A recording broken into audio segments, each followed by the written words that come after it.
కాంగ్రెస్ ప్రభుత్వం ప్రజలకు ఇచ్చిన 6 గ్యారెంటీలు అమలు చేయకపోవడంపై కాంగ్రెస్ ప్రభుత్వం పైన నిరసన తెలుపుతూ భారతీయ జనతా పార్టీ ఆధ్వర్యంలో ఈసీఐఎల్ ఎక్స్ రోడ్ నుండి కుషాయిగూడ బస్టాండ్ వరకు పాదయాత్రగా వెళ్లి నిరసన తెలిపారు।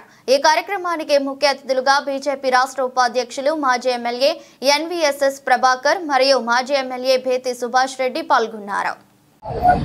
కాంగ్రెస్ ప్రభుత్వం అధికారంలోకి వచ్చి సంవత్సరం కావస్తోంది। సంవత్సరంలో ఏదో సాధించామని ప్రజల్ని ఉద్ధరించామని మేమే అసలు సిసలైన పాలకులు అన్నట్టుగా రేవంత్ రెడ్డి గారి నాయకత్వంలో ఉన్న ప్రభుత్వం సంబరాలు జరుపుతా ఉన్నది। ఊరు వాళ్ళకెళ్ళి రకరకాల కార్యక్రమాలు చెప్పి మేము ఏదో ఉద్ధరించామని చెప్పని మాట్లాడుతూ ఉన్నారు।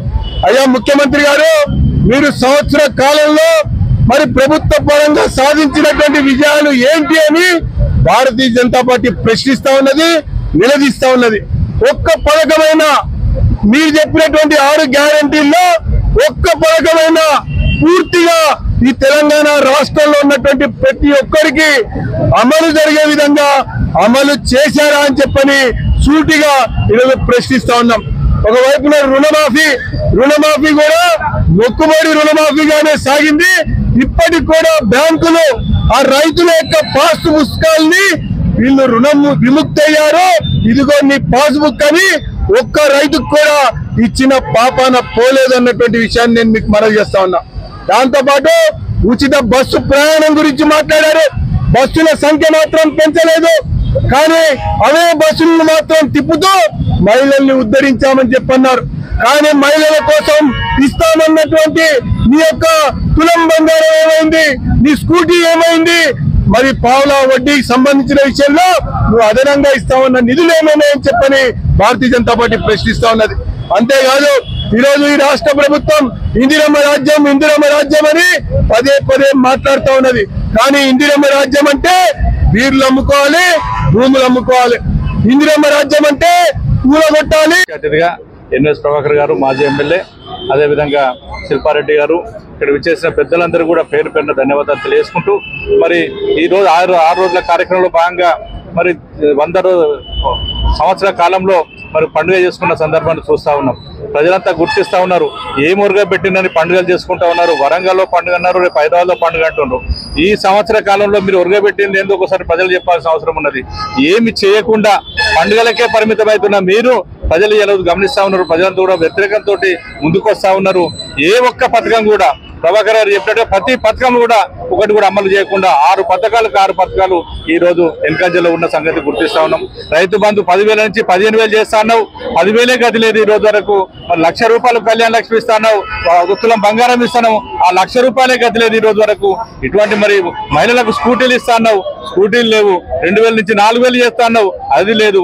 ఏ ఒక్క పథకం కూడా ఈ రోజు నువ్వు చేసింది గతంలో ఇచ్చిన పథకాలే కంటిన్యూషన్ కూడా చేయలేని పరిస్థితిలో నువ్వు ఉన్న పరిస్థితి ఈ రోజు గమనిస్తున్నారు।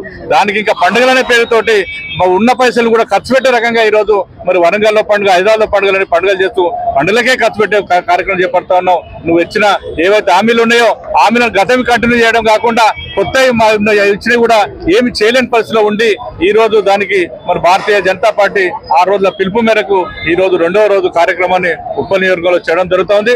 ఇదే కంటిన్యూగా మీరు అమలు చేసేంత కూడా మరి పేద ప్రజలకు ఉపయోగపడే కార్యక్రమాలు చేసేంత వరకు కూడా మేమందరం కూడా కార్యాచరణలో ముందుంటాం, తప్పకుండా నిలదీస్తామని చెప్పి కూడా తెలియజేసుకుంటా ఉన్నాను।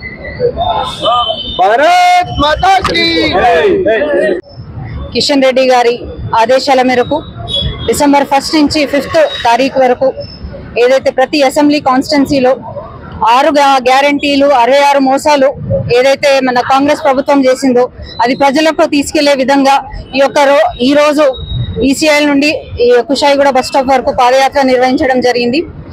ప్రజలు ఎంతగానో ఇబ్బంది పడుతున్నప్పటికీ కూడా ఎటువంటి చలనం లేకుండా కాంగ్రెస్ ప్రభుత్వం సంబరాలు ఏ ముఖం పెట్టుకొని చేసుకుంటున్నారో ఈ రోజు మేము ప్రశ్నిస్తున్నాము। ఎందుకంటే 6 గ్యారంటీల పేరు మీద దాంట్లో మహిళలకి ఇచ్చిన గ్యారంటీలు ఒక్కటి కూడా నెరవేర్చకుండా, అది కూడా ఒక ఉచిత బస్సు పేరు మీద ఉన్న ట్రాన్స్పోర్టేషన్ ని తక్కువ చేస్తూ అందరూ మీరు కొట్టుకు సావండి అని చెప్పేసి మహిళలను వదిలేసి, అలాగే మహాలక్ష్మి పథకం కింద 2500 ఇస్తా అన్నారు. ఆ 2500 చిన్న చిన్న అవసరాలకు వాళ్ళకి పనికొస్తాయి, ఏ ట్యూషన్ ఫీజో కట్టుకోవచ్చు, లేకపోతే చిన్న చిన్న గ్రాసరీస్ కొనుక్కోవచ్చు అని ఏదైతే ఉద్దేశంతో మహిళలందరూ 50% ఓట్ శాతం ఉన్న మహిళలు ఏదైతే దాన్ని ఉద్దేశించి